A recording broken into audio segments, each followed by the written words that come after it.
Hello everyone, welcome to another session of the Wireless Activity Seminars. Our talk today is titled Feature Geometry and Multivariate Dependence Learning. It's my pleasure to introduce our speaker, Dr. Xu from MIT. Dr. Xu received his bachelor's and PhD in electronic engineering from Tsinghua University, Beijing, China. He's currently a postdoctoral researcher in the Department of Electrical Engineering and Computer Science at MIT, hosted by Professor Xiangxiang. His research interests include information theory and statistical learning with applications in understanding and developing learning algorithms. Without further ado, please join me in welcoming Dr. Xu. Please take the stage. Thank you for the nice introduction. Really my pleasure to be here, and I'm going to tell about our recent work on feature geometry, and that's basically one way to systematically decompose and learn the information from data. So let's get started. We all know that the past decade has a success about deep neural nets. So here's an example of image classification. The display is a little bad, but you can see that this is about task to classify the objects. And since the early time of 2012, AlexNet appears, which basically changed our thinking about how we should build an engineering system. So the key idea is instead of using handcraft features, we can learn the features from data by stacking all these parameters together. And what we learned from this, or actually what's happening after AlexNet, is we have seen more and more applications that have achieved amazing performance just because they introduced deep learning. So if you think about the problem, one interesting point is, can we use deep neural nets also for engineering problems? So from the success of deep neural nets, actually we can see that the deep neural nets are good at extracting useful information from highly dimensional, highly structured data. And the overall philosophy is you can learn everything. And that requires very mild assumption on physical models. Why this would be a good thing for engineering problems? When we think about engineering problems, many of them would involve high dimensional and complicated data, such as channel states and network traffic like in communication networks, and of course, videos. So behind all that thing is that there's no single mathematical model we can capture what's happening. And typically our model is imperfect and a simplification of the real system. But this is not as easy as we might think of. There are some challenges in using deep neural nets to solve engineering problems. So in engineering practice, we always want to know what's happening. Especially, we want some performance guarantee. And sometimes we want to put additional constraints. So instead of just make the system work, we want to know why it works and what if it doesn't work as expected. And sometimes we have very strong domain knowledge that can be a analytical model or something we know as a prior knowledge. But on the other hand, deep neural network provides solutions that's based on end-to-end learning. So that says after training the network, we have to use network as a whole. And if you want to reuse it for slightly different tasks, the typical practice is just retraining. And the other thing is such kind of end-to-end learning is made task-specific in the sense that for classification, estimation, or other 10 kinds of different tasks, you would have different network design. So in contrast, what we have in engineering solution is instead of having end-to-end system, we have modularized building blocks. And these blocks can be used separately. And to reuse one block, you just assemble different blocks together. A simple example is you have a modulator filter in communication system. So in designing a filter, you don't specify if this filter is designed for this communication task or that communication task. And for modulator, the modulator should be useful for all kinds of communication. It's not like you have one setting, one scenario, you design the modulator for this specific setting. So at a high level, we can call this deep learning solution as a black box because we don't know what's happening inside. We know they are all stacked together. But for engineering solution, everything is based on the analytical model, and our understanding of this model gives us analytical design. That's why we can have well separation between different building blocks. So to make this neural network to be useful for engineering solutions, we can move one step further. Think of if we can. Yeah. Quick question for your presentation. Are we supposed to ask a question at the end of the presentation, or we can interrupt you to ask? You can interrupt me anytime, and yeah. So I'm supposing that it would be 1 hour, right? So if you go to previous slides, I have a quick question for you, because you are saying that, I mean, for engineering solutions, we do actually kind of modular-based approach, which is great. But I mean, there's also nowadays a lot of people talking about AI native approach, right? Which treat end-to-end system has actually, even for engineering system, they treat end-to-end and using a neural network to do the whole system operation. So how you compare with this with what you're talking about here? So what I'm going to propose is a better way that somehow combine, or we can call it a hybrid solution. So we want to adopt some goodness of the traditional engineering system, yet use the artificial intelligence. So are you saying that, I mean, this AI native approach for this treating engineering system as an end-to-end kind of black box and training the neural network using AI native approach is not a good way, or? May not be the best way. Yeah, that's a very good point. So let's move forward. And soon you will see what I'm going to propose today. So inspired by the building blocks, the first step we can do is try to also view this like deep neural networks as a system that have this kind of block structure. So the thing we do here is we can have this separation. If we look at the deep neural network, we can think of as a block from data to what we call feature representations. And after you obtain the features, you can construct inference models, use this feature to give you the final target you want.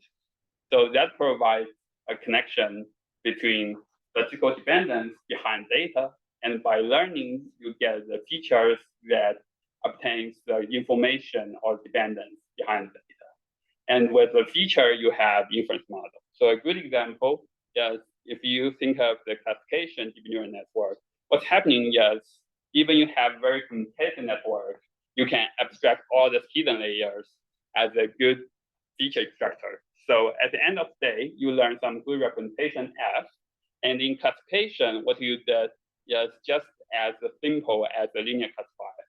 So if you think about the last layer of the deep neural network, it's just the linear classification, and all the classification result is based solely on the feature F here at last layer, and the weight here, which you can also think about as another kind of feature. So that says, by learning everything, you basically can forget what's happened previously. So you are using all the previous layers to give you a good representation. So the target or the goal of the talk is to show an attempt to have a more principled way to use the deep neural networks. So as we can see, this already gives you an example how the data transform into features and we use the features. But what's not so good about it is we typically don't know what this features represent. And this model is built end-to-end way in the sense that we learn this classification model. So the only thing we can do is classification itself. So instead, what I want to introduce you is how we can do a learning that gives us the meaning of learned features. And in the assembling part, if you want to construct different models, we want to reuse the features rather than retraining the features from scratch. So the basic mathematical tool it's called feature geometry. That's basically capturing the geometric relation of high-dimensional feature space. So to start, I will introduce you how we set up the geometry in the feature space. So let's here focus on the simple case. When you have two variables, x and y, we can think of them as input and output. Then the features, for example, feature of x is just the mapping of x to real number. So it's a collection of all functions on x. And we define the inner product on the feature space as the expectation of two given features. We take their product. So the importance of inner product is with inner product, actually you get everything you need on the geometric space. So from inner product, we can get every property that geometrically on the high-dimensional space. So note that here we use Tx as the distribution, which we call reference distribution. That says in taking the inner product, we care only what data tells us. So if we don't have data on a certain point, then we don't count that in. And within the product, we have the induced geometry such as norm, orthogonality, and we can even consider projection on space. And you can see that in this space, in this definition, orthogonality or orthogonal just means two features are uncorrelated. So that's the feature space for x. And similarly, we can define the feature space for y. And that's how we map data to functions. And the slightly different place, we want to introduce also joint function of x and y. The reason we want to do a joint function is because when we consider statistical dependence, it naturally consider the entanglement between x and y. And the only difference here is we pick the product distribution as the reference distribution to define the geometry on the joint function space. This helps us decouple the dependence, as we'll see later. So the simplest example of this joint function is if you have two features, one is f of x, the other g of y, we can consider their product, which we denote by f times product with g. That gives you the result as fx multiplied with gy. And definitely in practice, we don't want to live with that one-dimensional feature, because if you think about neural nets, it typically has thousands of dimensions or thousands of neurons in the output layer. So we can extend this also to arbitrary k-dimensional features. And to do so, we just need to reload this product as the inner product between two feature vectors. So that actually gives you the sum of all rank 1 modes of Fi times Gi. And the next thing we will do is we are talking about statistical dependence, how we represent dependence. There should be some joint function of xy because xy are entangled together. So here we define the dependence, which we denote by I function, as the density ratio between the joint distribution and the product distribution. The good thing about this I function is, first, it's a joint function. So it lives in the joint function space. And it actually captures dependence between x, y in the sense that if we measure the norm or the length of x, y, it vanishes if and only if x and y are independent. So now our job is to connect the features to the dependence. So next thing I will introduce is how we can tackle or approximate this x, y. Because in practice, x and y can both be very high dimensional. We never know the joint distribution. So we have to have a way to approximate this from just data samples. And the plan is, now we know two things in the joint function space. One is by given two features, we take their product, so we get one joint function. The second is we have this x, y capturing the dependence. So the natural idea is to find some f and g to approximate this x, y. And since we already introduced the geometry, which means we can define the distance between x, y, and f times g. So the plan is we can use f times g to approximate x, y, and that motivates us to define the thing we call H-score. So if we take a look at the definition of H-score, I'm using two k-dimensional features as the inputs. And one thing we can notice here is this term captures the distance between your FG products with x, y. And you may be asking why we need the squared here and the first term x, y squared here. The short reason is we want to make this computable. So first, if we want to approximate x, y, we can just maximize H4.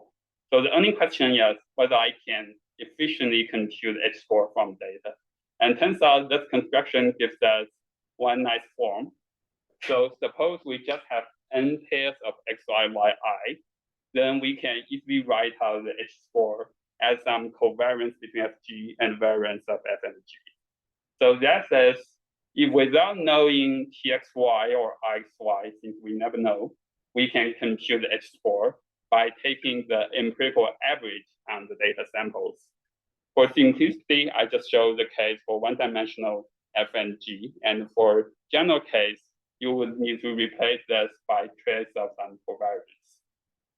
So in other words, now for any F and G, you can compute H4. And you will be asking what kind of F and G we want to use. Definitely we want to use the powerful or most expressive F and G. So we can plug in deep neural network here. Then by maximizing H4 with respect to the network parameters, we will get an approximation of XY. So that's the takeaway message here. And that's the ideal case. So one quick question is, why this is a good thing? Suppose we have learned this representation of F and G to represent XY. Let's think about some classical tasks in both physical learning and machine learning. So for example, if Y is continuous and we want to just do an estimation of Y, but with this learned F and G, now we can do something much more powerful. Instead of just treating the Y as target, we can ask any transformation of Y. So suppose our goal is to estimate some psi of Y where this psi is given transform. Since in engineering problem, you may not care about Y itself. Instead, maybe cosine of Y, sin of Y, for example, Y itself is like angle or phase. Let's see if we have learned F and G in this way. Turns out we can easily represent the best estimator, which is minimum mean square error estimator here. So in terms of learning the assets, if you using a deep neural network to approximate the psi Y using input X, then the best you can do is the conditional expectation. And turns out, if you have learned the dependence XY, you can easily represent the MMC estimator as a linear combination of all the different X. So in this sense, F is the sufficient statistic you need to know for estimating any target Y. And similarly, we can do this for categorical data. So suppose Y is like a discrete label from 1 to 10, or cat or dog. Then if you want to do the prediction, what we can do is computing the posterior and take the maximum posterior. That gives you the best accuracy. And if you have learned FG in that form, you can easily compute in the posterior as some F and G in the product. And this PY can be estimated from counting the training data. So in short, after learning the joint dependence, you have everything to do the prediction or estimation. And the good thing is, basically, you don't need to retrain your network or relearning a different set of features if your target changed from like cosine of Y to exponential of Y, because all the transformation are governed by their joint dependence. So one thing we do ignore here is if you think about, we are using k-dimensional features to represent XY. So there can happen if your k is too small, you cannot approximate the XY. So in math, it's called the rank of XY. We can think about that in the matrix case, we are doing a low rank approximation. So for any given k, in a general case, the best we can do would be the rank k approximation of xy, where we denote by the zeta less than or equal to k.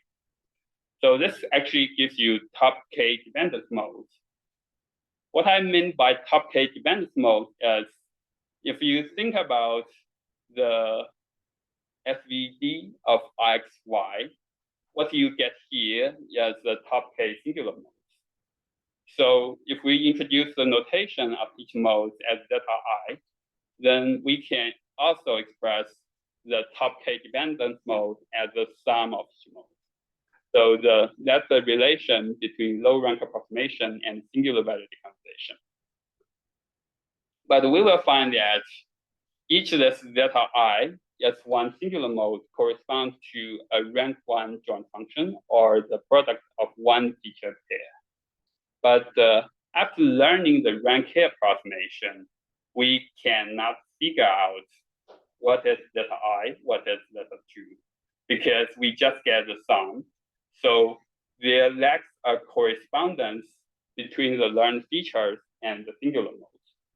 Why this would be an important thing, because in practice, we may face situations when dimension could be changing. So imagine we have learned k-dimensional features. Say we have learned 1,000 dimensional features by a very powerful network. And for some reason, like the communication constraints, you can just use like 10 dimensions of them, because instead of you are using them locally, you need to transmit them to some downstreaming task to a different agent. So you have these constraints. And this is the classical feature selection problem.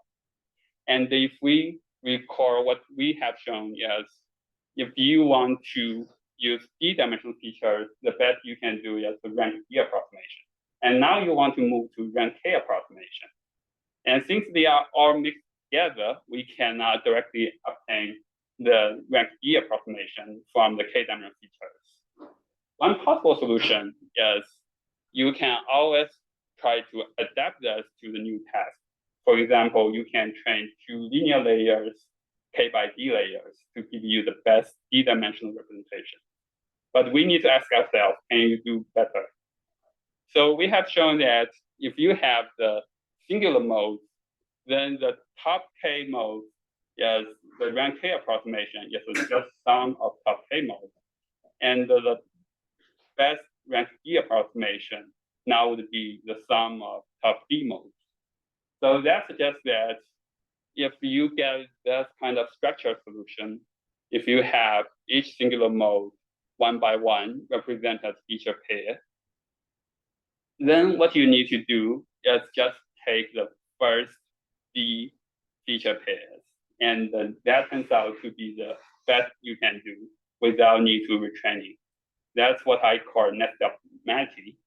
So suppose we got the features corresponding to the singular modes, then if you want to find the best d-dimensional features, you just truncate and take the first d dimensions of the learned features.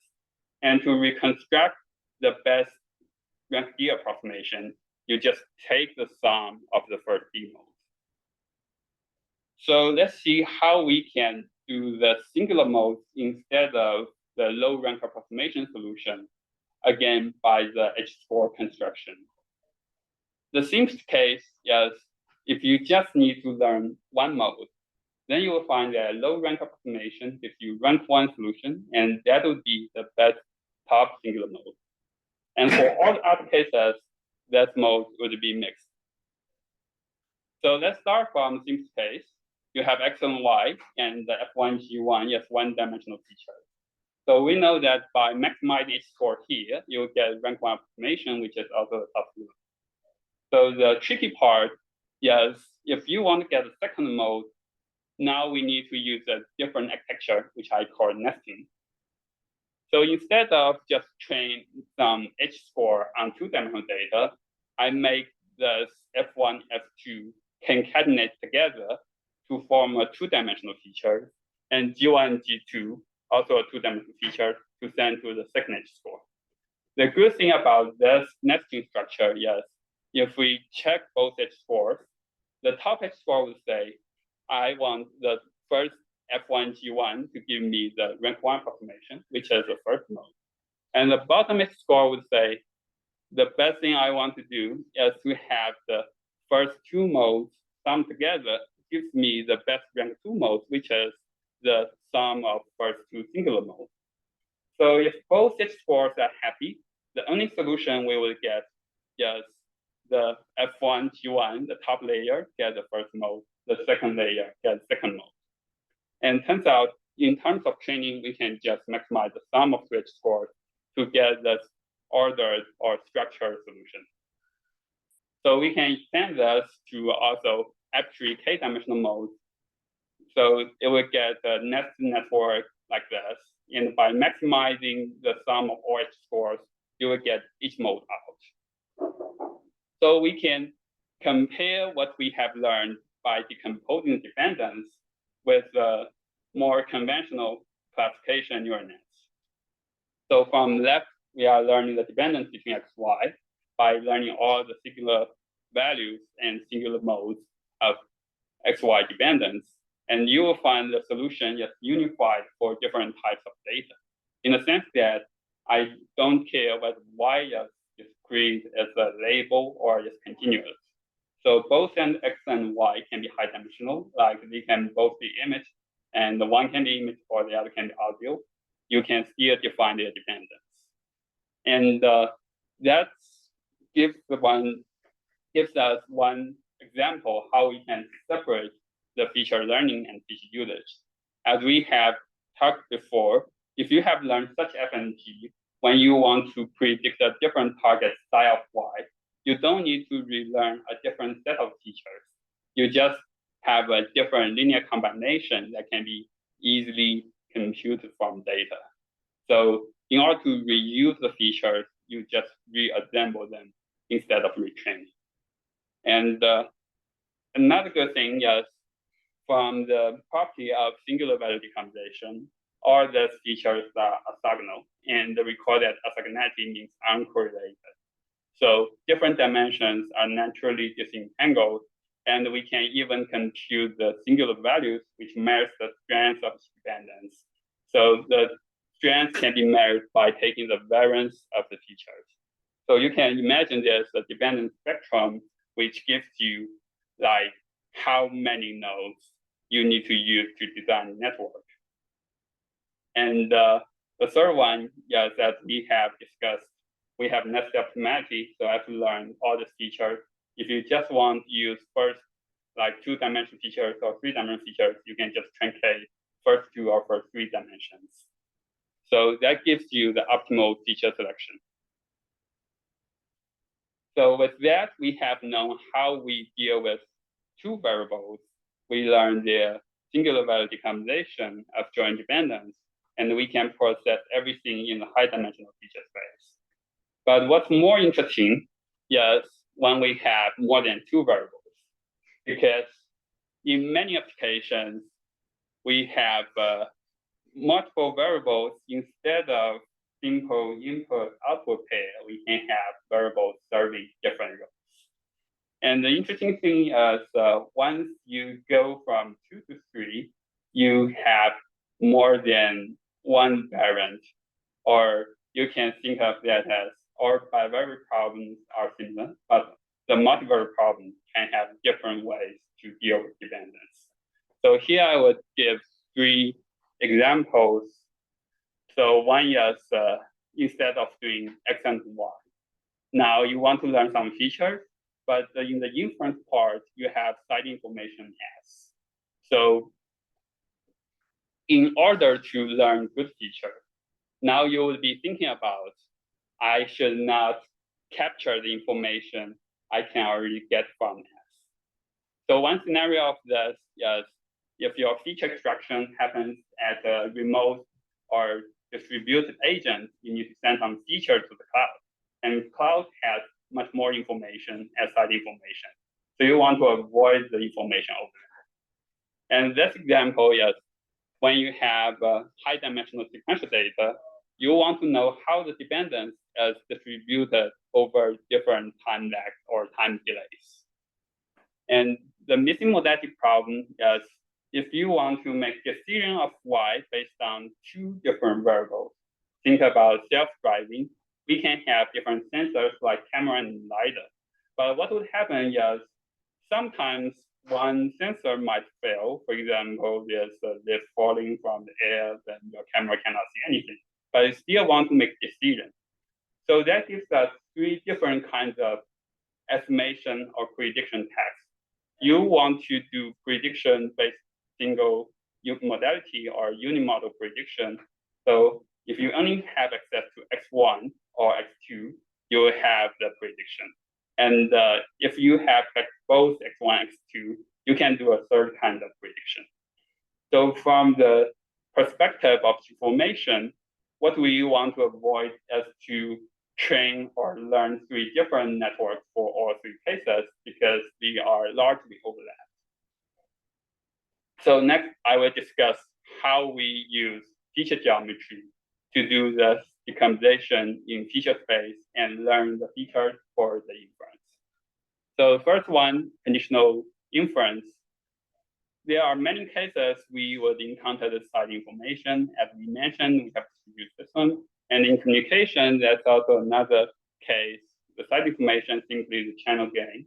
So you want to do the decoding based on different channel gain. And another case from learning is called multitext learning.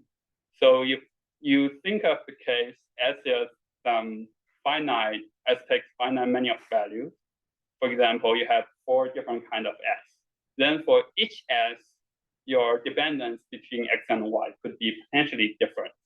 So that says you have different tasks, but you want to find a good feature so that you can solve all the different tasks efficiently. An easy example is if Y is a label, so you want to do this classification, that is, for each task, you want to predict Y based on X.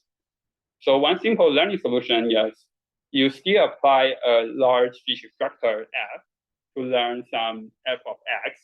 And in the stage of classification, you apply different classification layer or called classification head, so that for each S, you can deal with them separately. Then you have learned a shared F, and in prediction, you just, according to the value of S, do different classification accordingly. And you can see one restriction is if you do this way, you are assuming your task has to be finite. So another interesting case is my side information can be very strong or even continuous. For example, if X is like an image, S could be audio or a very long text describing the image. So in that case, we have to do everything again in the high dimension space. And here's the plan. We would know that at one variable, what's changing here is the function space gets larger. So now we need to live in the function space of X, S, and Y. Since we care the feature of X, so we will take the product of Tx and Tsy as a reference. Then the joint dependence we care about is the dependence between X and Sy. And the key thing we want to do here is to distinguish which part is used for just for telling about the side information, and the remaining part must be irrelevant to S, which is what we want to learn. So if we use a Venn diagram, it looks like this. We want to learn the information that's not included in S. Or in other words, we want to know the contribution of Y to the joint dependence, because S can provide you everything about dependence between X and S. So the contribution of Y can be characterized as the joint dependence subtracting what if we don't have Y. So in this graph, it's a dependence between X and the Sy. You can imagine it looks like this shape, subtracting the excess dependence, just that part. And recall that these are two functions. So the result must be in high dimensional space. And turns out that subtraction has a nice geometric picture, look like this. So to read this, x plus y is the joint dependence.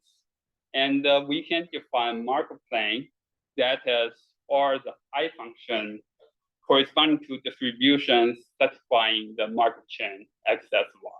So we call this a Markov plane. So you can imagine what's happening here. If you have this Markov chain x plus y, when you want to again start the joint dependence between x and sy, you will find it suffice to look at x dependence because s is sufficient statistic. So it turns out IXS just corresponding to if we do projecting x plus y, the joint one, onto the Markov plane. So we can call this IXS as Markov component. And now, what's the vertical part? We have this red vector. So the red vector captures how much or how far the joint dependence is away from the Markov one. So that must be the conditional dependence. So we denote this as xy given s. And this is one extension of the bivariate dependence. So we can call it conditional dependence because it has such a nice property. We will find that this conditional dependence component vanish if and only if we have the conditional independence between x and y, conditional s. So that's a mathematical operation in the feature space, or actually in the dependence space. Next thing we want to study is how we can approximate the dependence, again from data, again by deep neural nets. So the conditional dependence is a difference of joint dependence and the Markov one, or the dependence S cannot capture.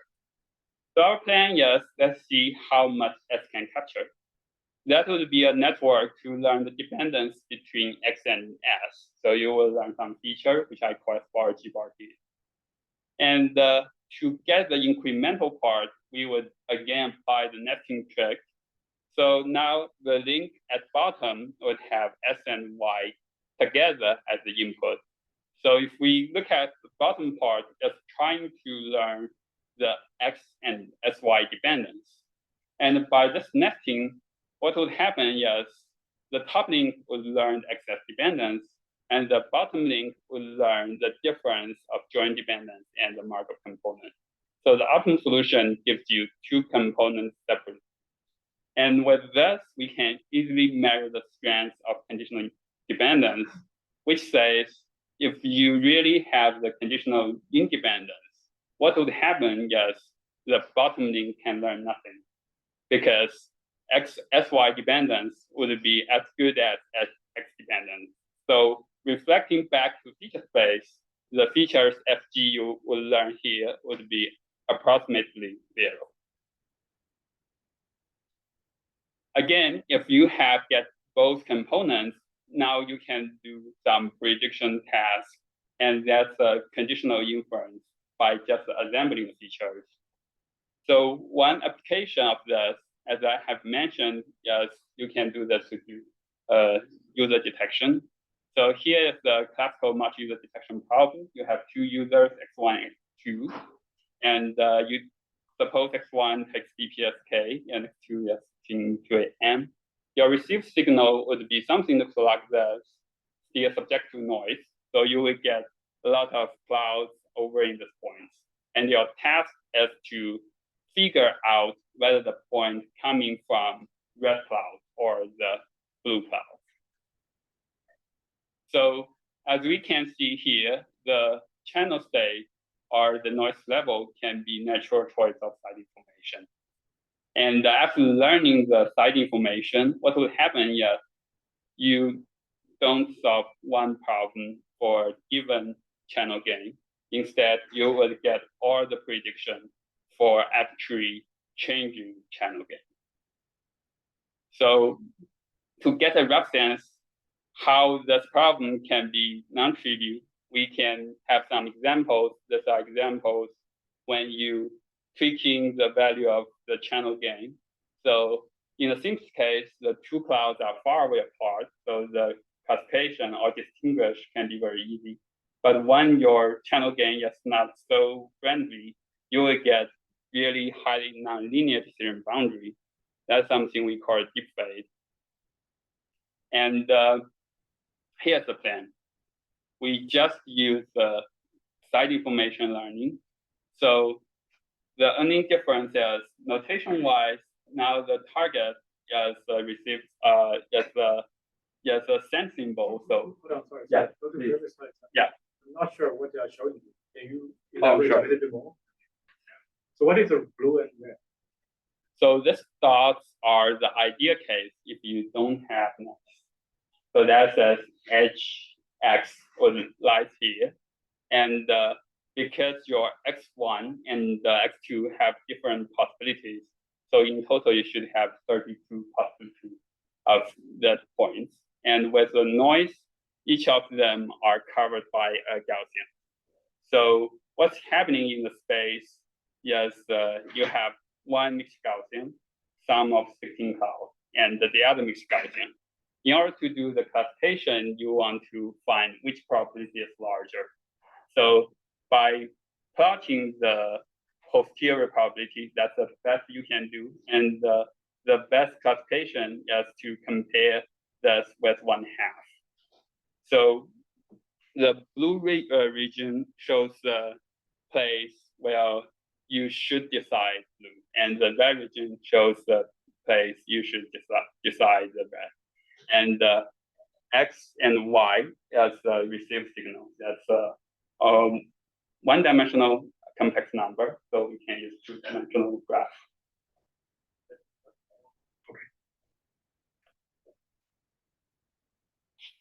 So here's what we learned by using this side information or conditional inference learning. We can see that here's a relatively simple case where most red points and blue points are still separable. And we can see the right side as the decision boundary we learned. And mostly the blue points are on the blue region and red points are on the red region. So let's try something more challenging. Even in this case, the red points, red clouds, and the blue clouds are well mixed. You can see that our network can still express something such that they are separated. So how you get to your network result? How you get your, I mean. Yeah, how you get that from the features. Yeah, exactly. So my question is that, I mean, it is my understanding on the left side is actually theoretical result, right? Yes. So on the right-hand side is actually using feature learning methods Yes. you introduce, right? I mean, then how you achieve, how basically what is operational, how you get those results? I mean, what is the operational meaning of that? Well, how you operate it? So by learning the conditional dependence and the Markov component, we would get both. When you say by learning the Markov component, Yeah. I mean, what is the reality? The reality, yes. What is the operation you're doing Yeah. to learn it? So the operation, yes, I train this network and maximizing the sum of two H-scores. Then I would get two components. Okay, so are you saying that you need to rely on a lot of offline training to? That's the case, yes. Yeah, I mean, because I'm just thinking from operationally, what does this mean? Yeah, operationally, if your physical model is perfect, you can generate as many samples as you want. Then you train the network, then you get a representation of the joint distribution and the conditional distribution. So what will happen is you play with the two components, then you will get an expression of the posterior distribution, which I didn't show here. Okay, so then what if actually the generated model, which actually, like you said, if I have a perfect model, right? Yes. But if I have a perfect model, I don't need neural network. Yes. Right? Yeah. I hope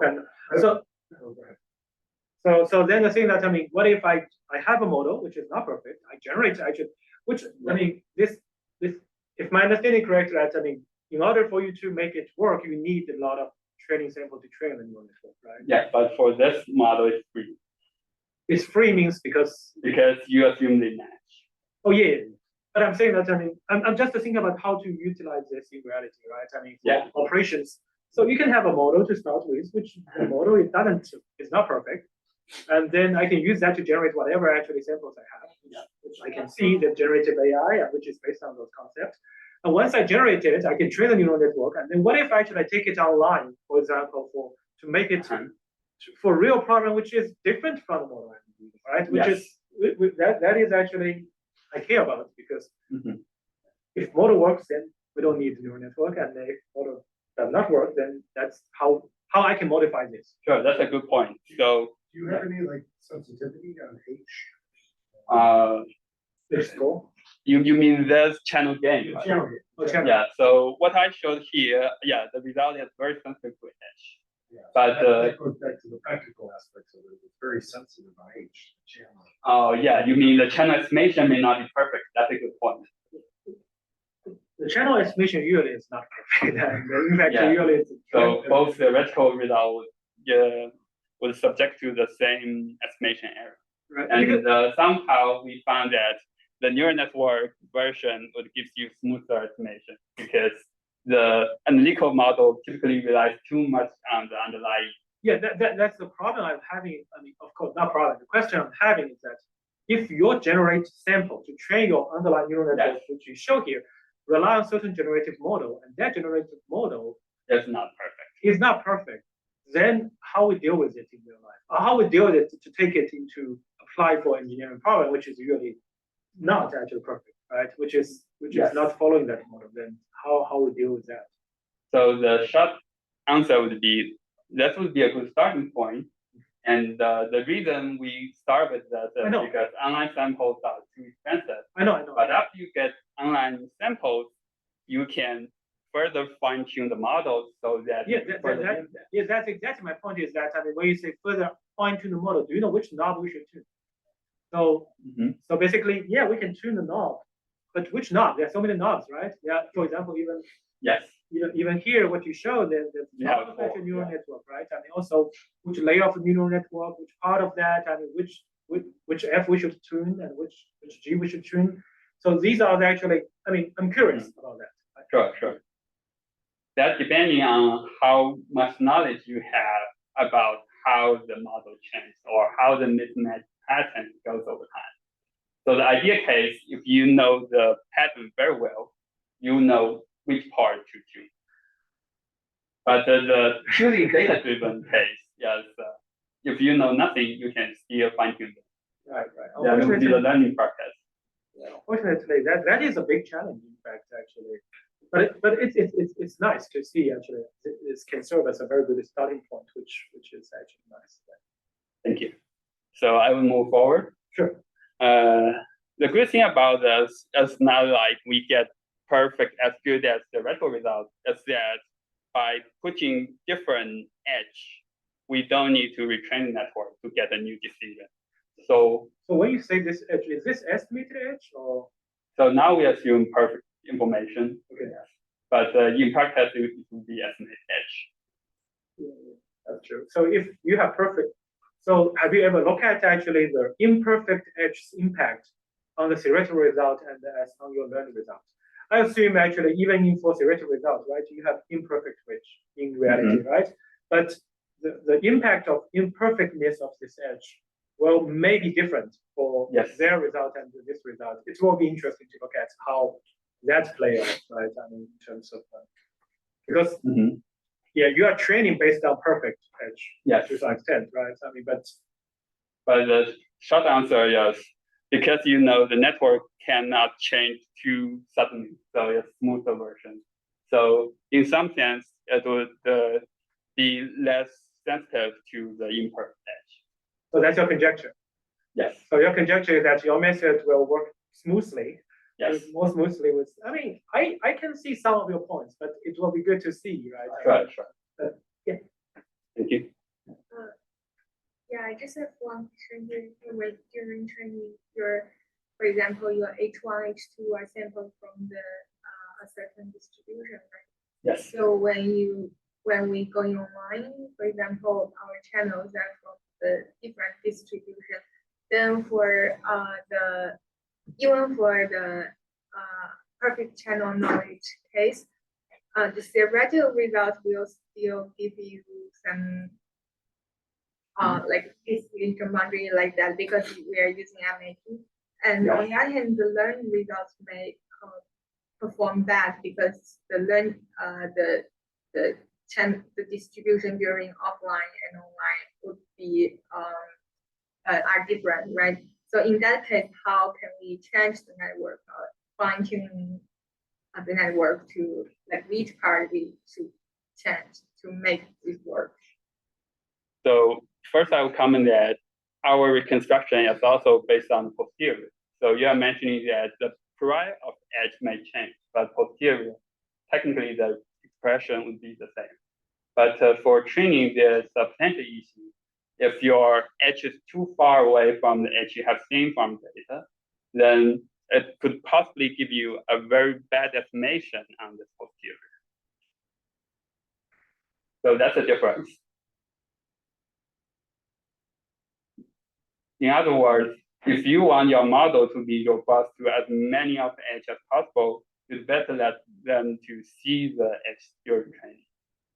But I would say that if your network architecture will reflect the physical facts, then it can generalize better. That's also another design issue. Yeah, because I was thinking, so the block G bar on the first line actually captures the dependence on the site information, while the second G captures the dependence that the site information cannot capture. So then in that case, can we just fine tune the G bar? Because that's the only change, the part that changed during the online stage. That's a good point. I think what would happen is the conditional one would also change because the overall metric has changed. Once you change the distribution of edge, the distribution of Y also changes. But by computing the posterior, they will naturally cancel out.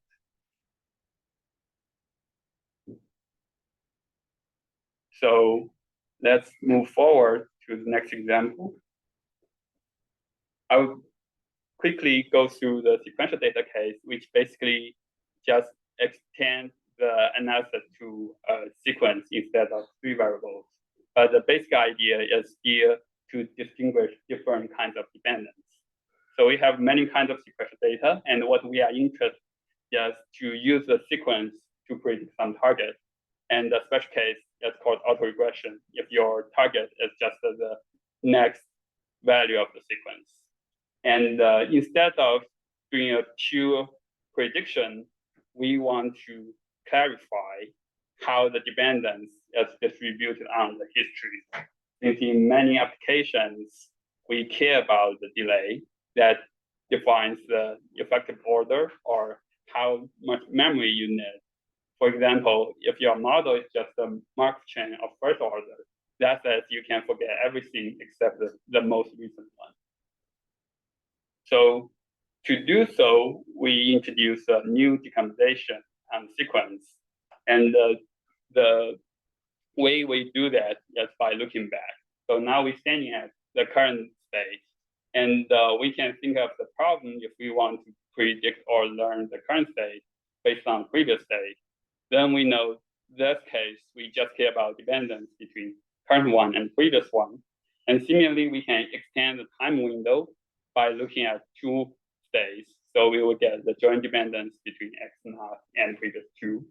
And if we keep going, consider the dependence between current one and previous n states. So we would like to think about how much we gain from adding one more history type. Then we can compare the difference of adjacent layers. So the gain from L's layer, that's denoted by IL, actually captures the conditional dependence at the lag or delay L. So this gives us a new decomposition. We can decompose the joint dependence between current one and previous n as the sum of all conditional dependencies of different delay. And turns out in the feature space, it's also an orthogonal decomposition, and this extends the decomposition of Markov and conditional independence components.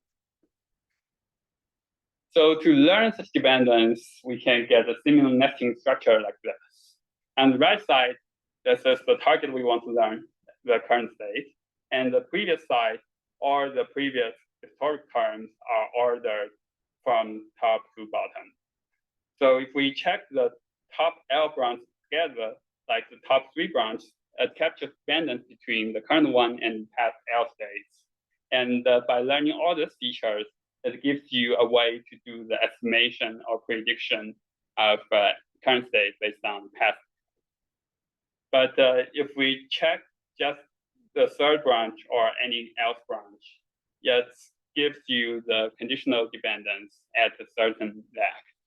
So after learning this, what you will get is the representation of all conditional dependence. One thing we can readily do is to compute the dependence spectrum that's measures strengths of conditional dependence. So that gives you how the energy or how dependence is distributed over different delays. In particular, if your sequence comes from a high order marked chain of order m, then you'll find the dependence spectrum would have a cutoff at just m, because any high order conditional dependence is 0. So here's a simple demo. If you have 2 binary sequences, which are indicated by 2 possible colors, if we want to study the dependence on the history, like is this like a first order, second order marked chain, or some mixed type, we just can choose the dependence spectrum. And this gives us, for example, the 6-1 I show here is the first order marked chain, and the 6-2 here is second order marked chain. In terms of the strengths of dependence, they are of the same magnitude. And the interesting you can note here is if you check the first order dependence of the second sequence as 0, which says the adjacent entries are independent. So actually, this corresponds to the fact that you can only find dependence if you check all the odd numbers of index or even numbers. But this sequence is kind of you zigzag to independent first order marked chain. So you can get such a result. So for the sake of time, I guess I will just skip this part and quickly have not summary. So one question we didn't mention is I have introduced a new way, which is a little different from the current practice of using neural nets.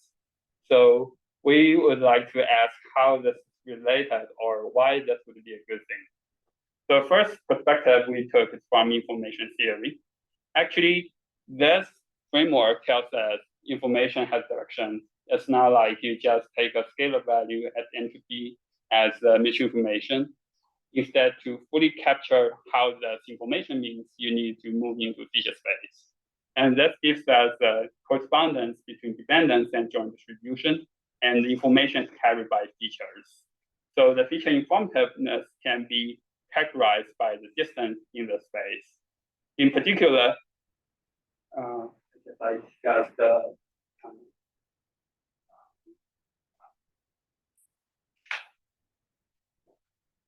So in particular, we have the chain rule of mutual information, which is the relation of 3 scalars. But if we think of this in the feature geometry, that corresponds to the Pythagorean, since each of them are high dimensional vectors. If we measure the length because they are orthogonal, so we have the counterpart of the mutual information chain rule. And another thing I would like to mention is we can also show these features have information theoretic optimality in the sense that they are optimizing information measures such as one-time information, entropy, and information bottleneck.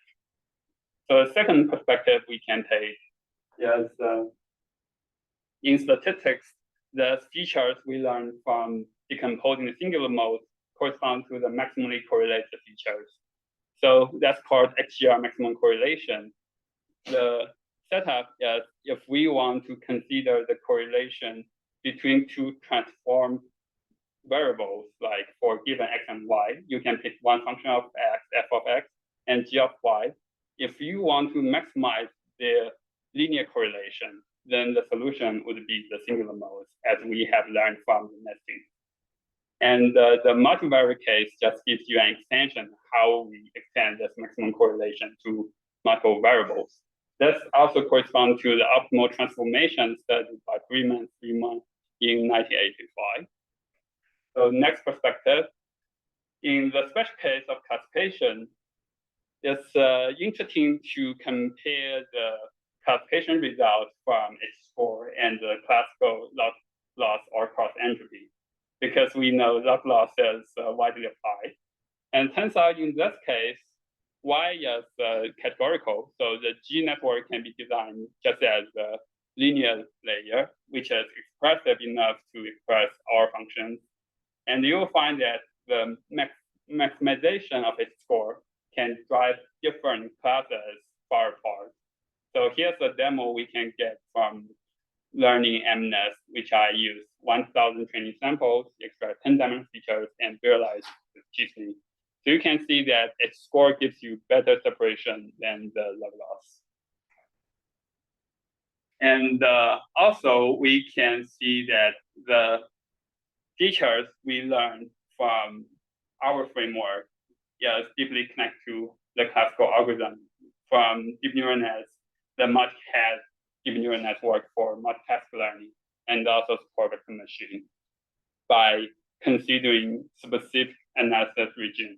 So in general, the features learned by all these algorithms cannot match, but if we put some additional assumption, we can show that up to second order, they are trying to extract the same kind of information.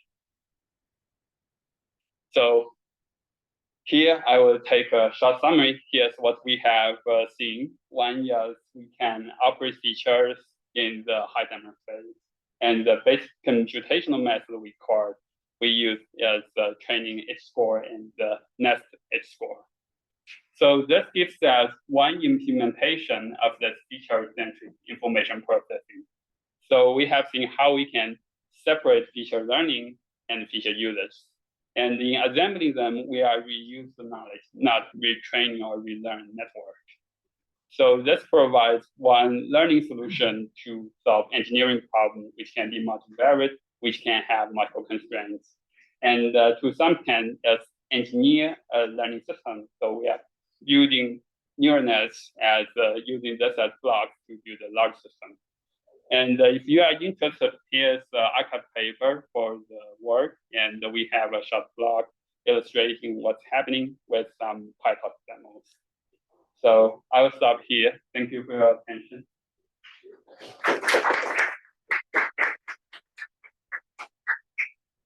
I think I'm running a bit late, but if you have any questions, I will stay here. That's 72-page paper. Just 70. 70. Yeah, Wow. to clarify. Thank you.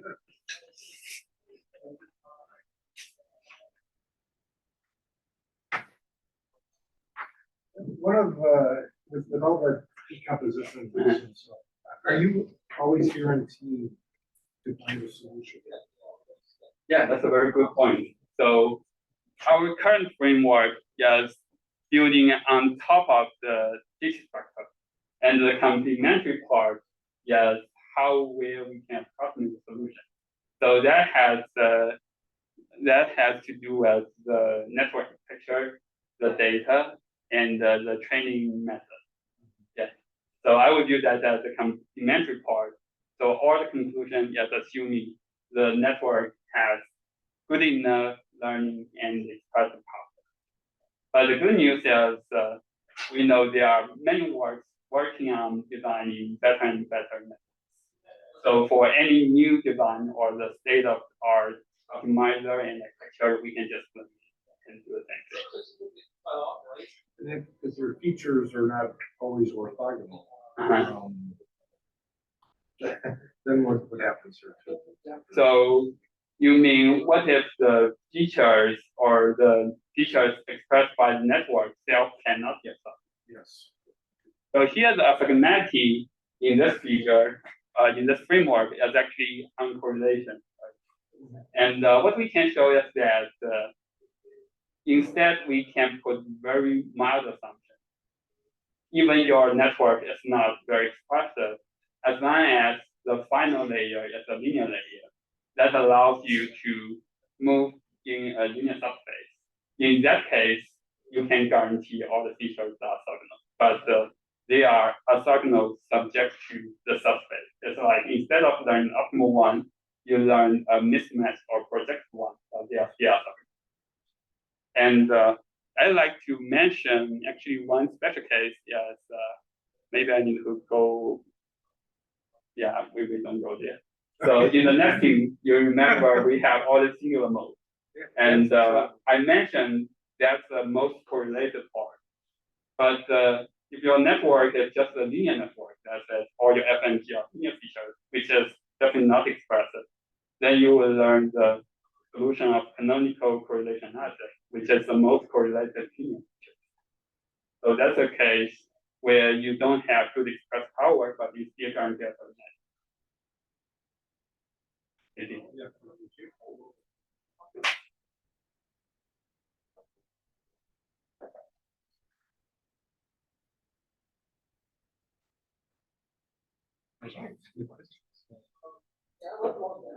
No, that's it. Speaker? Yeah, so